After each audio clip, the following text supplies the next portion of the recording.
Howdy folks, Bill the Tractor Man here in a world full of projects, or a garage full of projects anyway. I got the John Deere in for maintenance, and I got this thing. It's a project of mine that's going to be in my future videos. Anyway, today I'm going to tell you why you should buy an old tractor instead of a new one.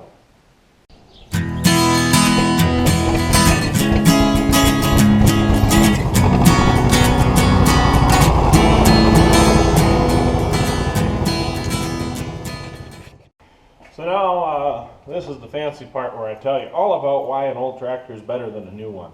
And, well, that'd be a lie. Well, I'm going to tell you why an old tractor is a good tractor, but they're not always best fit for your situation. Neither is always a new tractor best fit for your situation. Anyway, I got this row crop. It's a 1950 Model B John Deere tractor, and it fit what I needed. And some of the things that I went through when I picked a tractor, when I decided I wanted to get a bigger tractor than my garden tractor is what I usually played with. Some of the things that I looked at, first of all, was what kind of tractor do I want? Do I want a row crop tractor? Do I want a utility tractor? Do I want a standard tractor? Standard is a little not so common around these parts. They are a solid front axle that isn't adjustable. They ain't got a whole lot of clearance. They're not a utility tractor because they're heavy. They're mainly a tillage tractor, in my opinion.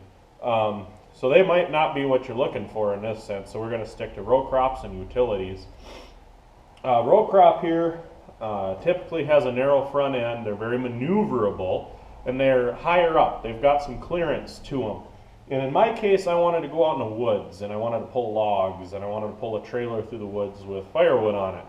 So I wanted clearance. I wanted the ability to kind of not have to worry about not being tall enough to get over things like stumps that aren't cut off low enough to the ground, and sticks and branches and stuff like that.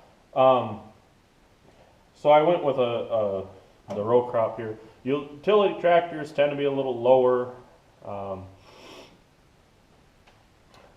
Yeah, they're lower, they're maybe a little bit longer, sometimes shorter, and usually they're not so adjustable like a row crop is with its width, and they're good too. Everyone has their purpose. Of course, both of these tractors, this one isn't as good of a loader tractor because it's taller, they're a little tippier with the narrow front end. That's a debatable subject, but I'm going to stick with they're a little tippier. Narrow front is harder to steer with a front end loader anyway. This one had a loader on it, but I don't need a loader for what I do, so I got rid of it. Anyway, we're going to talk about cost now. Cost. This tractor, when I first got it running, I only had $400 into it. I actually paid $800 for it. I took the loader off and sold that, and I took the extra money I had and put into fluids and maintenance on it because it hadn't run in 8 years. Really, I had about $550 into it that first year that I used it, and it worked great. It did everything I needed out in the woods. We used it to actually pick corn in the fall too. Had a corn picker and the gravity box behind it. It had plenty of power for that. So usually with an older tractor, they're a lot cheaper. To get into a tractor like this, you'd have to get a utility tractor. They don't make row crops like this anymore. And you'd be looking at $10,000 to $15,000 just to get in the door with a tractor and a loader on it. This tractor and many of its similar tractors, even if you go to one with live PTO, live hydraulics, you're still in there $5,000. And in most people's cases, it's a lot easier to come up with that $5,000 than $15,000 or $10,000. Most of the time when you get up there, you have to get a loan. So in that case, I didn't want to get a loan. I wanted to stick to something I could pay cash for. So that's the initial investment bonus on these. Less operating costs is another thing. These things were designed to run on absolute crap quality oil and fluids. And even the cheapest oil you can buy today is 100 times better than what they had back then, 67 years ago, 60 years ago, or even 50 years ago. Even 20 years ago, our oil is so much better. I run Rotella T5 1540 in this tractor, and it loves it. I never have a problem with it. So, you know, I could run a lot cheaper oil. I could probably buy the farm store brand oil that's $2 a quart versus the Rotella, which is like $4 a quart. So, in that case, operating costs on this is lower. If you look at diesels, they do have diesels, old tractors. And the older diesels, they don't have the emissions stuff on them. They don't need the diesel exhaust fluid either, so that's a bonus when looking at the older stuff like this. And another nice thing is when you don't have all that added emission stuff, they're a lot easier to work on. There's no electronics on these older tractors. That's another point here. They're easier to work on. This tractor here, I can have it completely torn down, rebuilt, and have it back together before the next farming season. No joke, it happened that quick. And I could do it right here in my garage. I don't need special tools. My last project that I've been moving in the wheels, I got this hammer, and I made this. I've been moving in the wheels with that. Oh, well, I got a socket too and a breaker bar somewhere in this mess on my bench. But that's all it takes, slide in the wheels on the back there. It's pretty easy. And common complaint about these is, you know, you got to work on them, well, you got to have parts availability.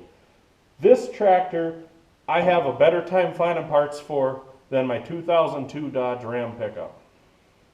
I go into Napa, and because there's so many changes on them old, it's not really an old pickup, but on that pickup truck, parts are harder to find. It takes a little longer to look them up. Sometimes you can't look them up. You got to go somewhere else. Sometimes you have to go to the dealership. Same thing with these Deeres, but you know, a lot of these older tractors, there's Steiner and there's a few other parts providers for these old tractors. There's tons of old tractor salvage yards. Like for this one, for instance, I bought a lot of parts from New Paris Tractor in Indiana. Richard there, he's a great guy. He's hooked me up with a head for this thing and a lot of other parts. And as far as that goes, I got a remanufactured head shipped to my door for $300. Can't beat that. So, you know, newer tractors, their parts are more expensive. The electronics fail. Those are really expensive electronics. So, fixing wise, these things are easy to deal with. My choice will always be these older tractors unless I really need something newer for a certain task. But for what I do now, hauling firewood, a little bit of farming, picking corn, planting oats, mowing hay, raking hay, this thing will run the baler. It doesn't do it very good, but it'll do it. So this tractor does plenty good for me, and I think an old tractor might do plenty good for you if you give it a try. Just be careful when you're looking at them, because some of them, you know, they are older and they're pretty beat up and wore out, so you might have to put some money into them first. Anyways, thanks for watching. Please comment, rate, and subscribe. And if you got a suggestion for the next video, let me know on these old tractors. Got plenty of time to tell you all about them.